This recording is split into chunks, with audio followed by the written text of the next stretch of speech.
আসসালামু আলাইকুম everyone, welcome to my channel. আজকে আমি আলোচনা করব তামাদি আইন নিয়ে। তামাদি শব্দটি হচ্ছে একটি আরবি শব্দ। এই আরবি শব্দ তামাদির অর্থ হলো যা দাবির নির্ধারিত সময় অতিক্রম করেছে, অর্থাৎ কোনো কিছু বিলুপ্ত হওয়া বা বাধাপ্রাপ্ত হওয়া। আমরা যদি অল্প কথায় এবং সহজ ভাষায় তামাদি আইন বুঝতে চাই, সেটা হলো মামলা, আপিল বা দরখাস্ত দায়েরের নির্ধারিত সময়। তামাদি আইন একটি পদ্ধতিগত আইন।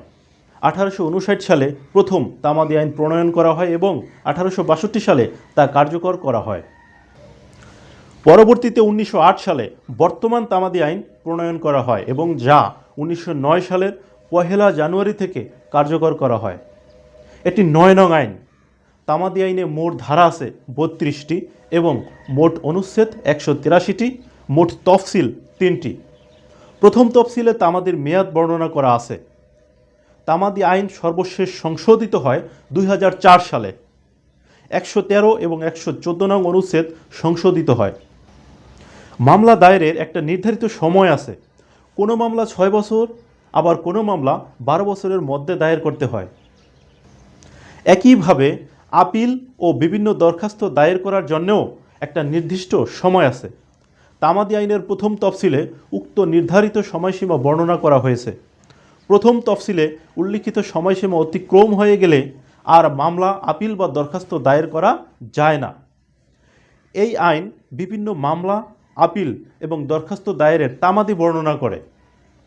তবে কিছু কিছু মামলা দায়েরের তামাদি সময়সীমা এই আইনে উল্লেখ করা হয়নি, যেমন ঘোষণামূলক মামলা, স্থায়ী নিষেধাজ্ঞা মামলা ইত্যাদি। তবে সেক্ষেত্রে 120 অনুচ্ছেদে বলা হয়েছে, যে মামলার তামাদি উল্লেখ করা হয়নি সে সকল মামলা দায়ের করতে হবে 6 বছরের মধ্যে। তামাদির আইন হলো শান্তির আইন। তাই বলা যায় যে তামাদি আইন কোনো সত্য উদ্ভব করে না, তা শুধু সত্য আদায়ের সময়কাল স্থির করে দেয়। অর্থাৎ তামাদি আইন অধিকারকে বিলুপ্ত করে না, কিন্তু জুডিশিয়াল প্রসেসের মাধ্যমে অধিকার আদায়ে বাধা সৃষ্টি করবে। যেমন কালাম তার ধারের টাকা আদায়ের জন্য তামাদি আইনের 57 অনুচ্ছেদ অনুসারে 3 বছরের মধ্যে মামলা দায়ের করতে পারবেন। সে 3 বছরের মধ্যে মামলা দায়ের করতে ব্যর্থ হলে আর মামলা করতে পারবে না। কিন্তু মামলার তামাদি বারিত হলেও টাকা ফেরত পাবার অধিকার বিলুপ্ত হয় না। নির্ধারিত সময়ের মধ্যে মামলা দায়ের না করলে যেমন মামলা দায়ের করার অধিকার নষ্ট হয়, কিন্তু কিছু ক্ষেত্রে আবার অপর পক্ষের অধিকার তৈরি হয়।